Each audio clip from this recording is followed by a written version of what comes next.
team. This is George. Welcome to week 4. Can you believe that we're halfway through with our course already?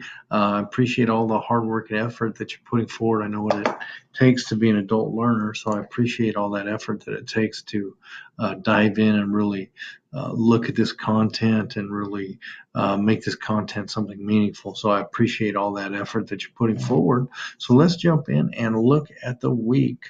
So the first thing we're going to take a look at is our discussion question, positive and negative reinforcement. Quite often, many people kind of confuse positive and negative reinforcement. So think of positive as adding something and negative as taking something away. So for example, here's a couple examples of negative reinforcement. So let's say you have a child and they're sitting at the table and they're pouting because they don't want to eat their vegetables. So you remove the vegetables. Guess what? That was a negative reinforcement because we took away the vegetables, we took away the vegetables, so that's a negative reinforcement. The behavior that we're reinforcing is that pouting, so that's something that you don't want to do.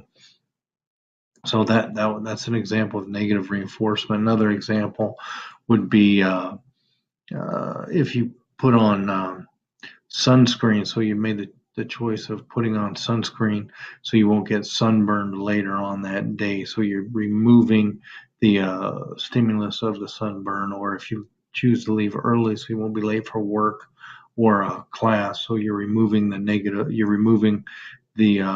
effect of being late. So we're removing something, taking something away.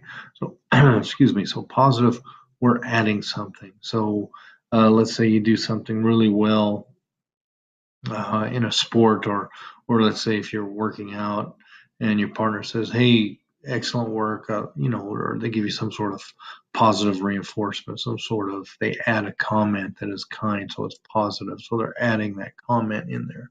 So that is the difference between negative and positive. We're going to get quite a bit deeper into it with discussions this week. So I look forward to that. Let's jump into, whoops, where did it all go? There we go.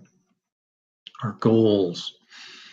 Why is it important to have a goal? Well, the importance of having a goal is simply so you know when you get there. If you don't have a goal, you don't know when you get there. So how do I know when I'm done? Well, how do I know if I made it? How do I know if I did it? Well, it's a goal. And the more specific you can have a goal, the more detailed you can have the goal. Guess what? The more likely you are to meet that goal. And so if you're detailed and specific, the more likely you are to meet it. So make sure that when we are making our goals, we're jumping in and we're making them meaningful, specific, and detailed.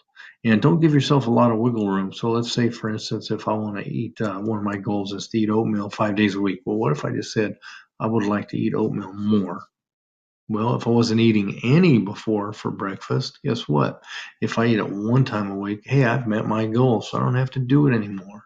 So if I don't feel like eating it on Tuesday, I say, well, I already made my goal. I ate it on Monday. So, but by saying 5 times a week, to me, that means Monday, Tuesday, Wednesday, Thursday, Friday, prior to going to work. So that makes it more definitive. It's more detailed. I don't have any wiggle room. I can't give myself excuses. Well, I actually did better this week because I did a 1 and I didn't do it at all before. So you create a gray area when you do that. And whenever we create gray areas, if we're tired or anything else, we tend to wiggle with inside that gray area and give ourselves reasons to not accomplish the goals. So that's one thing I want us to look at real well as we get through it. We'll go over our case study. You have to start looking at your case study. So just click that, read through this, and begin working more of, where are we at? And begin working more of your case study this week. Just kind of look through it, get familiar with it, understand what you're going to have to do for it. So we're going to have a live session on Wednesday at noon. So if you can make it, I look forward to seeing you there. Last week's session went really well. So I appreciate everyone that that came and was able to come, and we switched it to noon to hopefully be able to um, uh, adjust to meet everybody's schedule, because I know it's hard because these are not required sessions. So I just want to make sure that everybody has an opportunity if they would like to join in on one of the sessions. So have a great week, and I look forward to our discussions, and your all the grading should be done by Wednesday of this week.